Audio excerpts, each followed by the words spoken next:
نو پلار یو ځل روان دی کور ته نږدې شو نو یو سړی ورپسې راغی دې مولیانو باندې خو خلک نخرې هم کوي که نه سړی ورته ملا صاحب له غوندې ودرېږه امام صاحب ورته ودرېده هسې وي تا نه ورته تپوس کوم ستا خو پلار بله ورځ وفات شوی دی وی مور خو دې کونډه ده وی دا مور دې ماله نه په نکاح کې دا ما ته په نکاح کې اوهو دا خبره خو دې تا ته او ما ته څوک وکړي دې پیغور نه خورې خدای ما او تا وساتي دا د غوښتو دا طریقې او مور غواړي زوی نه غواړي اسکو ما غوندې سړی وي که نه غوټ پټ به دا بشریانو جت کړی و دې به مولې سر نه را پرېښې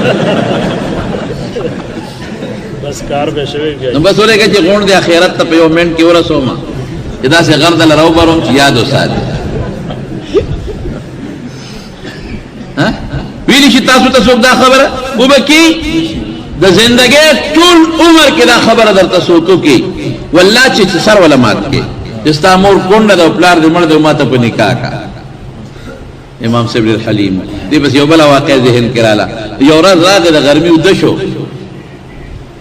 او غرمې ګرمي بر بالخانه کې چت کې وده شو یو سړي ور وډباو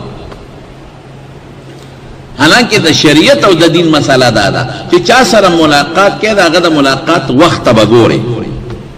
بیٹه مې بنور دی د هغه لحاظ به ساتي د قربا زویم چې خلک وي د میلمه حق دی بالکل حدیثو کې ثابت ده خو د قربا خیال به هم ساتي د قربا به هم دا نه چې اوس د شپې په 2 بجې ورځي او دروازه ډبې او ملا صاحب خو ماله رونه وت ولې پی کې مې بیګا چرګه پروت و چې څو بورقې ته وباسه انکه چرګي پسې دی خدای چرګ کا اوس ته نیمه شپه مولا را پاسه او کراو ندی نکنه اوس لوی سړی شوی دی اوس موږ له چته راوځي نو تا خو ځه پورې کمپیوټر ته ناست او ټي وي دی کته نو اوس مولا صاحب وزګار دی زه موبایل د شپې بندوم د مخکې شپو کې یو د الله نه کولو پاتې شوی یو لسنیمې په کم 12 بجې وټانګېد هېر شوی مې خدای پاکه څوک دی چې مې راوچت کې یو سړی وي جي ته مې لکه د خوبه وویستی مې نه نه زه تا ته ویښ نخ چغ ناست یم مې دا د خوب وخت دی د خدای بنده هغه وایي ګنده رښتیا وایي وی د مسلې تپوس مې رانه کاو مې ګړی سره شته وي او مې څو بجې لاول خو د بجو تپوس کوم وي په کم 12 مې دروازې که د شپې یا داسې لږ غوندې پوه شو وي معافي غواړم جي مې ته اجره کې ناست وې بیټک کې ناست وې او ګپ شپ به دې لګاو یا به دې تاش کو یا به دې لډو کوله او اوس مولا صاحب درته یاد شو مې وکیل نه به دې وخت کې تپوس وکړي ډاکټر ته به دې وخت کې ټلیفون وکړي چې دا مازدیګر دی وایي که نه وایي مولیان خو خلق دی بهر کې د قربه خیال بساته د ورو امام صاحب براودری غریب او خولې په ماتې پکی ایر کنډیشن خوشته دی نه ولا راکوشو چې راکوشو ګرمي دا موس شوي 2:30 بجې دی غرمه ده برخوردار خیر دی څنګه رااله یاره جدي او مسلې تاسو مې کوم خوای سم مسله وا وی ارانه یې رښوا مسله یې رښ یاد مې وخو یې رښ ورګه سوچ کوم یاره جی دی وخت مې ذهن ته ناراضي امام صاحب ته په خوګه پستوي خبچه د کله د یاد شي بیا راشي امام صاحب بیا کوټه ته وخته چې کوټه ته وخته لکه سات تیر شو د شسترګي بیا ورلې بیا وروډه به اوهو او دا کچا خوب نرجه سړی وباسي ماشاءالله دې بیا راکوشو چې راکوشو دروازه کولو کو بیا هغه سړی ولاړ دی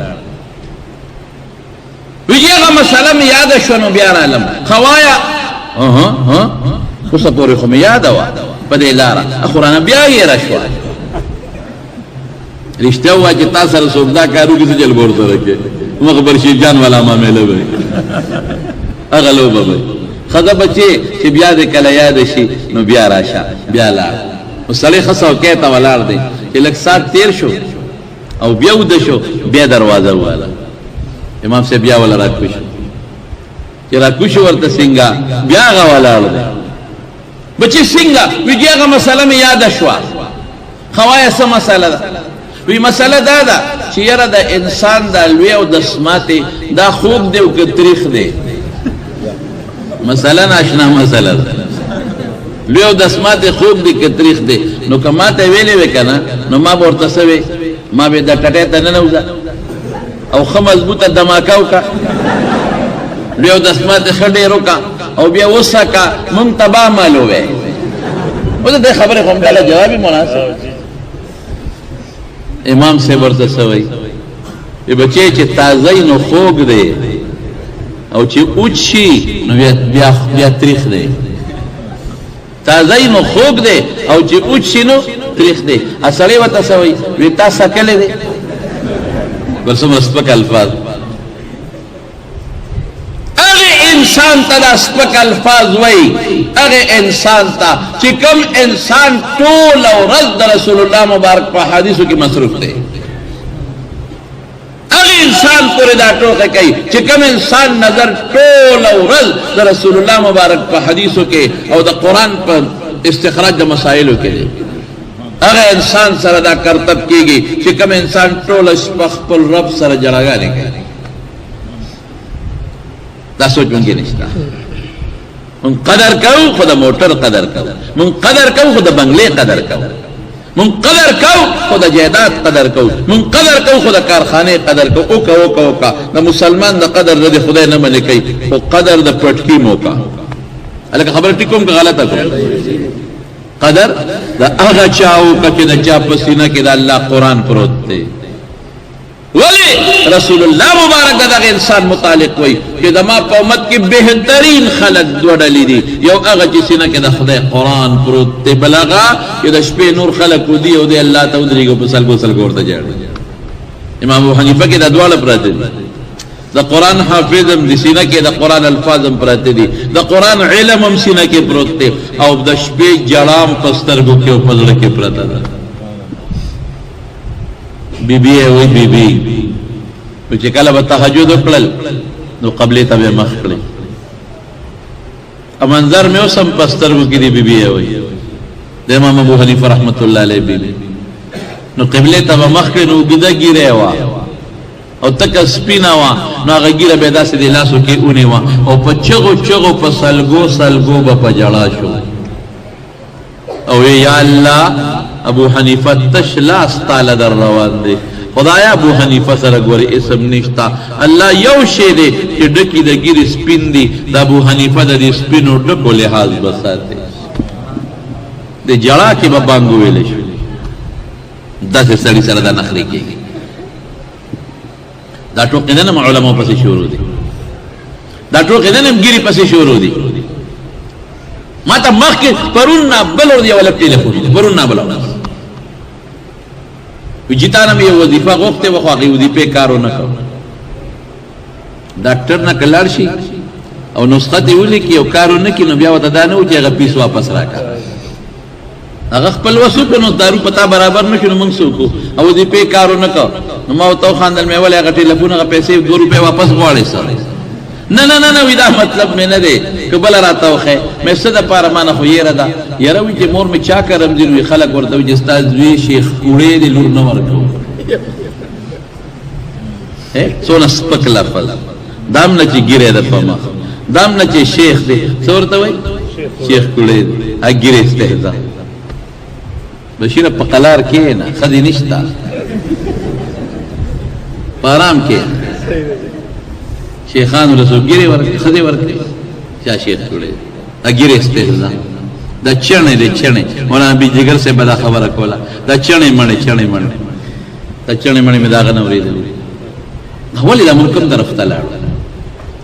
تاسو ټول په شریکه یو تاسو کوم جواب برا کوي دا جون مونږ چارا کړی الله شوق سره جواب غواړم جون چارا کړی دی مرد د چالاس کړي چې چارا کړی دی عزت چارا کړی دی ذلت د چالاس کړي روغ صحت چارا کړی دی بیماری د چالاس کړي دا نو ولې نه خلک ورټوته کوي زما دوست چې څوک سپک ګوري دا ماته سپک کتل د خدای دوستانو سره ولې اشنای نه جوړه د خدای دوستانو پسې سپک ولې ګوري مدرسې پسې کنزل ولې کې علماء پسې سپک ولې ګوري خدای نه یریږي الله ولې بدی کې مکاو ظلم مکو ظلم جاتے مکوا. نو حضرت امام ابو حنیفه دغه سړی دی، دغه سړی ټوله شپه خدای ته جړه. نا سړی ورته څه وایي؟ وایي تا سکلی دي؟ امام سے ورته نه بچي ما خو نه دي سکلی، خدا چې تازه نو مچان پې بنګېږي او مچ خوب شي له راځي،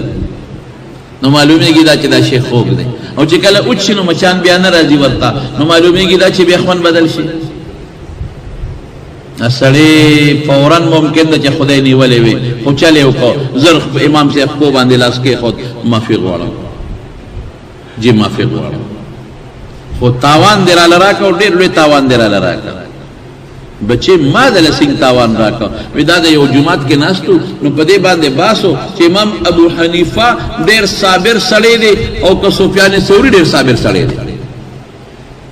نو ما وی اړ صابر دی، بل مرګری وینا امام ابو حنیفه صابر دی. ما وی ګورو چې صابر دی او کده د معلومات کوم، نو کې امام ابو حنیفه صابر شو دومره پیسې بدل کوم، او کاغه سفیان ثوری ډیر صابر او تبراکه نو اکشه تاو غټ ته ډیر صابر او خطه انعام می بیل او معافي غواړم، معافي غواړم، تعالی ډیر تکلیف ما درک تا ډیر سپکه ما وې په دې مقصد د پاره مې قمه قلی باز خلک غریب په بل طریقه نه معلومات کې دی شو، معافي غواړم. صابر ډیر زیات بهر کې هغه سړی راغی، امام صاحب ته څه وایي؟ وی مور دې کونډه ده او پلار دې مړ دی، نو کمال دې په نکاح راکړه. امام صاحب وی الحمدلله، اے دا خدای حمد به په سخته کې علی او پراته کې به مخلی. دا څه ده که نه؟ الحمدلله چې زما د مور د پاره رشته راله. ګوره خپه دی لکې خو دقه وي د خولې نه وختل الحمدلله چې زما مور له رشته راله، او ورته وایي عدت یې تېر دی، هغه سړی ورته وایي. او وی دې مور ته وایي چې یاره دا مې مور وي چې مور دې ډېره ښکلې ده، خاوند پلار دې مړ دی، عدت ټیم د مور تېر شوی دی، او مور دې ډېره ښکلې ده اورېدلې دي، نو کماله دې په نکاح کړه. وی الحمدلله چې مور له رشته راله. خو بچې اختیار خو زمانه د مور دی، نو ورځم تپوس ته کوم کړی وي درته په نکاح کړو. او چې امام صاحب قدم واغشتو دې سړي په دې خېټه دړ شو او چغې کړې اوهو خېټه مې درد ده، او لاندې اقه ځای پرېوت ساتې وته. من عاد لي وليا فقد اذنته بالحرب. رسول الله مبارک فرمایي چې زما دوست سره دشمنه کې ما طرف نه اعلان جنگ. الله وی حدیث قدسی دی، اللہ وی حدیث قدسی دے، ترمذی کی حدیث دے کہ ما دوست سر جنگ کے اللہ وی اعلان جنگ، ما دا طرف نے اعلان دیتا تا دا جنگ، او دا خدای جنگ بیادا سے جنگ نہیں، قسم پا خدای کا دا خدای دا یو گوڑ ماشی مقابلم توکو کی. نمرود تا گورا ڈینگی ویرس تا دیو گورا ڈینگی ویرس تا ٹول لاوری پا مخاغشتے ہوئی لاور هغه خجینه کې چې بربندې بغردې دې بورقې شاټ شوې یو ماشي مقابله چانه شو که کولی شي نشي کولی په یو غاښ دې دل راشي والله چې څونه چغې وې. یو سړی ما ته وی ډېره موده مخکې ما ته وی چې جي غاښ مې خوږېږي او هغه بوډا سړی غاښ خوږېږي، نو مې نور ته څه غواړې؟ د څو کال وي؟ 100 کاله په دې غاښ تا لکه د میچن د دنیا خوراکونه مې زده کړل او دې خوړل، بس یې که نیکبخته 100 کاله یې دله غنم مې زده کړل، ډوډۍ دله مې زده کړه، سیوان یې دله مې زده کړل، غوزان او بادام دې پې مې زده کړل، نو مې د میچنې پل خو چې یو 6 میاشتې استعمال شي یا جلندې پل نو خلک یې لرې کې بله ورته واچوي، نو 100 کاله دې پې په منونو په ټنونو رزق مې زده کړه او خېټې ته دې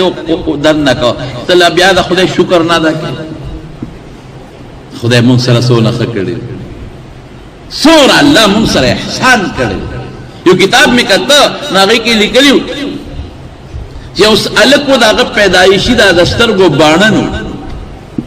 سترګو را باڼه نه دي دی پیدایشي دي. ډاکټر لرل چې سترګې مې سوځي، ډاکټر سترګې ورته صفا کې دارو ولیکل، بیا لاړ څه موده پس ډاکټر صاحب سترګې مې سوځي، وی بچې دا دوړه ده په دې فضا کې، دوړه د خوره د په دا فضا کې، نو ته سترګې وینځه. نو هغې غریب به سترګې وینځلې، بیا ډاکټر لره ډاکټر صاحب سترګې مې سوځېږي، واقعي په دې فضا کې دا دوړی که ته د شوکیس نه صفا پلیټه برابرې که نه او لاس ته پکې لږ راښکه دا لاس ته لږ دوړه راځي که نه، یا په دې مخ باندې ته لږ لاس راکاږې، نو ته خو ډیران کې نه ګرځې په سړک ګرځې، خو خامخا دې مخ باندې دوړه ګرد راځي، نو دغه دوړه دې سترګې ته پرېوځي. سترګه وینځه. نو هغې غریب بس چې سوځېده 100 روپۍ وینځله، سوځېده بله دا وي ډاکټر صاحب اوبه پې بدې لګي، سترګې وسوځېدلې. ډاکټر ورته وي زه ورسره څه وکړم؟ وایي دا سترګو د دې بڼو داسې مثال دی، زه به مثال درکړم لکه دا موټر د شیشه باندې ویپر نه، ویپر خو مو لیدلی دی که د موټر په دې شیشه چې کله باراني او شیشه خړه شي نو هغه ویپر روان شي نو هغه دغه ته لرکوي، هغه اوبه هم ته لرکوي، هغه دوړه خاور هم ته لرکوي. دا باڼه هغه کار کوي. تا دې سترګې له چې کومه دوړه راځي نو دا ویفر قدرتي طور اټومیټیکلي دا لقیږي را لقیږي، هغه دوړه خاوره سترګې ته نه پرېږدي. نو ویفر دې نشته نو کاکاجي موږ درسره څه وکړو؟ الله یو د سترګو باڼه د سترګو څونه حفاظت کوي. یو زما دوست ډاکټر د غوږونو ډاکټر دی، هغه عجیبه خوشطبع دی. نو ما ورته ویل چې ډاکټر صاحب زما د غوږونو کې خیرې کېږي، وایي دا قدرتي دی غوږونو کې خدای یو قسم تیل او غوړوالی پیدا کړی دی. د څه دپاره؟ وایي دا پرده دننه ډېره زیاته نازکه ده، نو هغه خیرې ته د تیل لار کې ګیر کړي چې دننه پردې ته ونه رسېږي. قدرتي دا ډېر ټوکې دی. یو بابا راغی ما ته وایي چې خبرې نه اورم. ما ورته وایي چې سترګو چې مې وکتل ستا پرده شلېدلې د غوږ پرده بدله بدلو، بله پرده درته لګو. پروفیسر دی. ما ته وایي چې په 100 پیسې وایي په 1.5 لک روپۍ 1.5 لک روپۍ به راکړې تاله بله پرده لګوم. وایي نه نه نه اجت مې نشته هسې مرمه، اجت مې نشته هسې مرم. وایي ما ورته چې بابا مرګ نه پس دی ورته اجت دی، مرګ نه پس مې ساجت دی. وایم چې هغه نکیر منکر ده نه په قبر کې تپوس کې ته نه اورې څه چل به کوې؟ هلته به باندې کوتک کېدي او ښه به دې وډبئ. ابوی من ربک او ته به غوږ ته ګوتې کې. ابوی ما دینک دین دې څه دی؟ ته به ها نو ها سره به دې برابر کړي. بابا دې وخت کې د پردې ضرورت دی. کون به هملته جوړي ښه، هر سړی به هلته اورېدل کوي. بهر کې خبره مې دې پورې کوله چې مونږ له خدای اندامونه سترګې روزې دا خدای را کړي دي. دا الله قسم په خدای په مونږ ډېر لوی احسانات دي، ډېر احسانات. نو دا خدای په خپل ولی خفه کېږي. یو سړی فقیر غوندې سړی په لاره روانو، یو جنټلمین غوندې پتلون والا هغه سره ښځه روانه او باران دې چقلې دي په دې لاره کې، برانه باران دی ولاندې چقلې دي. نو دا غریب خو په منډه روان دی، شلېدلې سپی دي شړپ شړوپې خېږي. دې ناګانه چې شړپ یې کړي چې ته په ډنډ باندې خپه کېښوده او هغه ساس کې ټول د هغه جنټلمین په هغه محترمې ورغله، محترمې ټولې جامې سخاش شوې. جنټلمین چې ښځې ته وکتل چې خدای خو واده لرو او دا خو ټولې جامې سخاش شوې او ښځو خو په جامو ځان له نخریم کړي د واده دې ورځې له او ځان له مسله د جدا ځان له باب دی. خدای دا سوچو جنټلمین لا سوچت کو چې شوق شو دا فقیر په دا مخ خدای دې به خو بس خپل تا ګوره ټوپونه دې جوړ کړی دماغه محترمه دې ټول او لاړه دا به خود دا په دونچا کو ګرځي. فقیر خمس بوت غریب وو خدای چې وکتل خدام خفه و چې دې نو کتل چې خاون خدامه د پاره سپېړه وېستا نام خوشاله شو، نمبر جوړ شي. دی غالی دا فقیر غریب روان دی سپیړه کوي خو الته بارانو یو الوی الوا پخ کړي و تاله وختي ولګاو او الوی وی خدای ته لومبه سوق راغی نو یو جام په بخیراتی ورکو الوا به ورکو یو پله سار وختي باندې کوي دا خیرات دا غریب په ورغی چې ورغی لوی ته لکه دل تراشه چې ورغی نه دا خو مخ مګال ته سپیړه خړلې دا وی ها پلیټي وته دا الوا ډک او جام پېم ولا ورکړل الوی مو والا او په مسکل نو چې اخوا شو نو په خلط خلط په خندا شو چې په خلط خلط په خندا شو ځان سره وسره که خاندې ولې نو وی خدای عجیبه خدای دی دا عجیبه معاملې دي عجیبه کرتبونه دي یو خوا سپېړې راکې بل خوا الوا راکې یو خوا سپېړې راکې بل خوا الوا او جام پې راکې خدای ناشنا نخرې دي ها ناشنا لوبي دي ال دا غسړي خزه د مټونی و چې بریخ دی ودا چې د جامې دی بدلې کې ټوله خټه چې کور ته لاله سنگا او کور خزه خو کور جامو بدلولو باندې شو او سړی په پوړو بار خاطو چې سو قدم واغشتل براو خو چې شلاق شورا پرې وته چې را پرې دک تسټیو لګې دو مات شو مړ شو او خصاون نه مړ شو خلق را منډه کړې وې دا خو په لوی غمولې نه مغه پقیل جوړ خیرې کړې دا خاون سنبالې په خپل ځای خو یو فقیر لار ورشه هغه راولې معافي ترې وغواړو هسې نو اوس په موږ څه چلو نه شي په بچي به څه چلو نه شي په غم وونړو هلکو منډې کړې په کومه لار داسې لار دی غریب روان دی اوس حلوا خو خوړلې ده اوس ډکي په غاښونو کې وایي او ځان سره خاندي خوشحاله دی حلوا خو خوب شی دی که زه اکثره د خپلو شاګردانو ته وایم رښتیا خبرې حلوا ټوله تاسو خوړو بدنام پې موږ یو مولا پې بدنام او جګړې پې والله دوی کوي ما په یو فنکشن کې ولیدل په فنکشن کې مونږ خو ښه مزېدار ورته کینو او یو شاګرد ورولېږو نو هر سره له راوړو ښه په اطمینان یې وخورو او دا خلق خو لکه د خرو د حیواناتو ورپسې منډې وایي نو یو مې پکې ولیدو چې هغه ځان ته په کاسه کې وریجې مچولې دي غوښه یې مچولې ده او د پاسه پې دومره تلواره ده چې څوک رانه شیخ خلاص نه کړي د پاسه پې پیرني مچولې وي هلکه داسې او موري صاحب ښه چې دا شیخ خلاص نه شي نو واقعي دا ټیک هم وایم ښه په واده کې حلوا وي که نه نو په واده کې یو یا دوه یا درې مولیان او باقي ټول تاسو یې وخورئ تاسو بدنام مولا او ما خو خپلو شاګردانو ته ویلي دي چې کوم ځای درته چا حلوا درکړه او پلیټ ته خلاص نه که ما به نه بخلې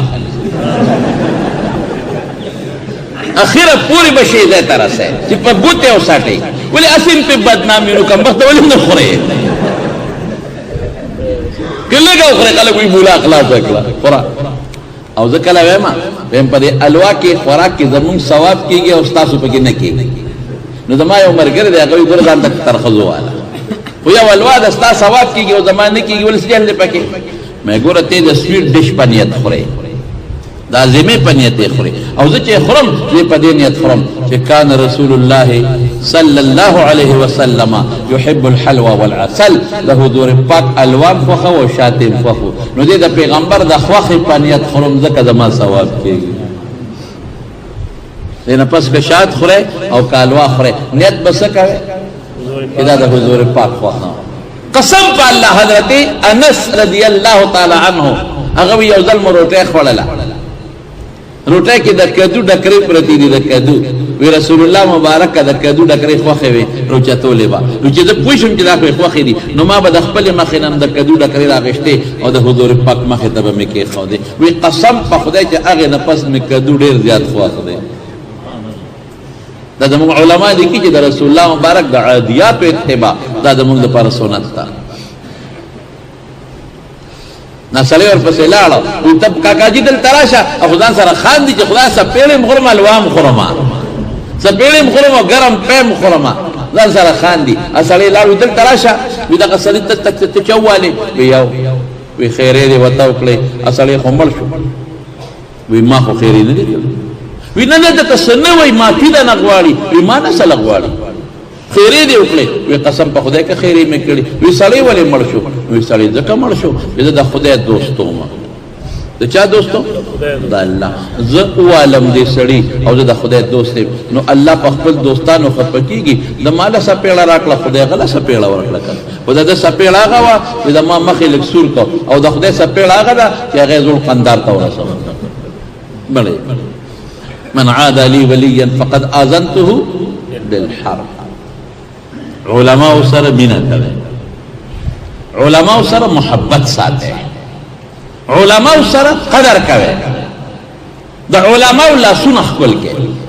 د علماء پټکي ښکل کوي علماء له دعاګانې غواړي خپله ډوډۍ پې وخورئ ستا ډوډۍ چې مولا کمه وخوړه قسم په خدای دا برکتي ډوډۍ ده واده پې خپل خشته کا سارې دعا له راوغواړه مړې پې خپل خشته کا دعا له راوغواړه کور په خپل ډولې کا چې دې جوړ کو استاد جي راشه دې کې پټې دعا وکړه هیرونو دا مشران دلته ناست دي پخوا به خلکو داسې کول که به نه کول کور به جوړ کړه نو طالبان او عالمان به راوستل نو پکې به ختم هم وکړو ډوډۍ به هم پرې وخوړله او هغوی به ورته دعاګانې وکړلې مقدمه و دا چل به یې کو که بیمار او نظر به پکې ختم وکړه عالمان به یې راوستل شیخ ختم شو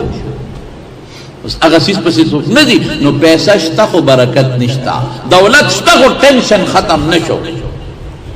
اب خلق روزگار ناستو پیسہ نہ وخو سکون و اطمینان علماء سره مینه او بچو نه عالمان جوړ کې یو بچی مولا کے یو بچے علموں کے پر خپل بچو لوڑا مالی مانے کے دینی مدرسوں کے داخلے کے اور دامن مالی بال کے اور حافظانے کے اور دی سوئی یہ ڈوڑے بدر کمی رزق بدر کم دے نہیں نظرم کی روزی دے چا پلاس کی دوائی شوق سروائی روزی دے چا پلاس کی دوائی زما قسم پا خدای چی علم کیونکہ خدای بخبلی روڑے ورکی سپولا خدای ورکی سپولا خنجرانو لخدای داغی مناسب ورکی کافر لخدای ورکی طالب خدای نہ ورکی اور خدای دیر غیرتی